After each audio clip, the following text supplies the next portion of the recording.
Vote की चोट है। मैं आपके माध्यम से झारखंड के साथियों को बधाई देना चाहता हूं। झारखंड के कर्मचारियों ने पूरी ताकत के साथ, पूरी एकजुटता के साथ अपने मुद्दे पर खड़े रहे कि जो सरकार हमको पेंशन दे रही है हम उसको दोबारा वापस करेंगे। उन लोगों ने अपनी ताकत दिखाई है, आपको भी ताकत दिखानी है और उसका मैसेज बहुत बड़ा होता है। और कहते हैं जब सारे हथियार आपके खत्म हो जाएं लड़ाई के, तो एक हथियार जो बाबा साहब भीमराव अम्बेडकर ने हमको दिया है, वोट की चोट।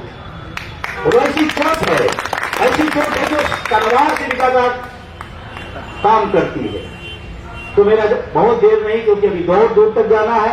आप सबसे मेरा निवेदन है कि आप सब NREU के साथ खड़े होइए। उसमें न देखिए कि कौन लीडर कौन, कुछ नहीं। आपको ये देखना है यूपीएस के पक्ष में है, यूपीएस के खिलाफ है, ओपीएस के पक्ष में। ये जामात ओपीएस वाले लोग हैं, ये सारे लोग ओपीएस की तरफदारी करने वाले हैं। और सिर्फ तरफदारी नहीं, 1 तारीख याद है, 1 अक्टूबर 2023 याद है, कितने लोग गए थे 1 अक्टूबर दिल्ली? अरे वाह भाई, रेल के साथी भी गए थे। मैं भाग्यशाली हूं कि मेरे ऊपर इतना ज्यादा रेल के लोग विश्वास करते हैं। बहुत भाग्यशाली हूं। देश के तमाम कोनों से मेरे पास फोन आता है कि सर वोट करना किसको किया। सर आप जो कहो वही करेंगे, क्योंकि हमारे बुढ़ापे की लाठी आप उम्मीद हो और आपके इशारे पर वोट करेंगे। ये मेरे लिए बहुत फख्र की बात है। 1 अक्टूबर 2023 भारत ने पूरी दुनिया के ट्रेड यूनियन के इतिहास का सबसे बड़ी महारैली आपने किया। जिंदाबाद जिंदाबाद जिंदाबाद जिंदाबाद जिंदाबाद जिंदाबाद जिंदाबाद जिंदाबाद। 1 अक्टूबर खिलाफ को इसलिए 10 अगस्त रख लिया गया था उन्हीं लोगों द्वारा कि 10 अगस्त हो जाए तो 1 अक्टूबर खिलाफ हो जाएगा। हम बिके नहीं हैं, हम बिकने वाले लोग नहीं हैं। इसलिए देश का जो कर्मचारी हमारे विश्वास करता है। इसलिए 1 अक्टूबर मेरे जैसे अदना आदमी, मेरे पिता किसान, मैं साधारण सा टीचर हूं, मेरे जैसे एक आदमी का आह्वान पर 15 से 20 लाख लोग दिल्ली में आ जाएं और प्रधानमंत्री की क्षमता नहीं, अगर संसाधन न लगा तो इतनी बड़ी संख्या नहीं आ सकती। तो विश्वास की बात है। देश का पूरा कोना कोना आया था। उतनी बड़ी ट्रेड यूनियन के इतिहास में पूरी दुनिया में नहीं हुआ। और आपसे मैं कह रहा हूं, इसीलिए चुनाव के समय हम कोई आंदोलन नहीं किए, क्योंकि आपका चुनाव निपट जाए। चुनाव के बाद नए साल में एनएमओपीएस नई ताकत के साथ फिर दिल्ली घेरने का काम करेंगे, फिर दिल्ली चलेंगे।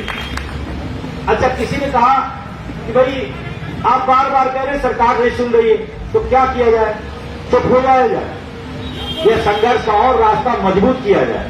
क्या रास्ता बताइए? मजबूत किया जा सकता है।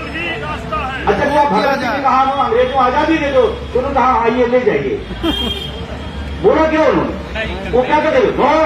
नो आजादी चाहिए, तो नो मिली नहीं मिली। लोग लड़ते रहे, हम तो उनको सलूट करते हैं। वो सिरफरे थे, आज हमारे लिए सरफरोश है वो। और यहाँ जो लोग बैठे हैं ये उसी जमात में, ये भी सिरफरे हैं। नहीं, माल ताल की तरफ चले जाते, माल भी बढ़ रहा है, चुनाव में माल भी बढ़ रहा है। हमारे पास भी ऑफर आया है, हम भी सोचे गाड़ी नहीं लाओ, ले ले ऑफर क्या। देखिए, हमने कहा गाड़ी तो हो जाएगी। जब केरला जाता हूं, जब तमिलनाडु जाता हूं, जब कर्नाटका जाता हूं, तो मेरा कोई रिश्तेदार, कोई मित्र नहीं है। रात 12 बजे 500 लोग माला लिए खड़े होते हैं। ये मेरी कमाई है, ये मेरी पूंजी है। जिंदाबाद जिंदाबाद। तो आप सब चुनाव को पूरी ताकत के साथ लड़िए, आगे बढ़ाइए। नए साल में नई तैयारी के साथ उस लड़ाई लड़ेगा। और आपको मैं विश्वास दिलाता हूं, आप साथ खड़े रहिएगा। इस देश में 110% पुरानी पेंशन बहाल होगी। साथियों, इसी प्रकार की अपडेट्स और जानकारी के लिए हमारे चैनल से जुड़े रहिए। अगर आपने अभी तक चैनल सब्सक्राइब नहीं किया हो तो प्लीज़ पहले चैनल सब्सक्राइब कर लो और पास में जो बेल आइकन उस ऑल पर सेट कर दे, ताकि आपको हमारा नए वीडियो नोटिफिकेशन प्राप्त हो पाए।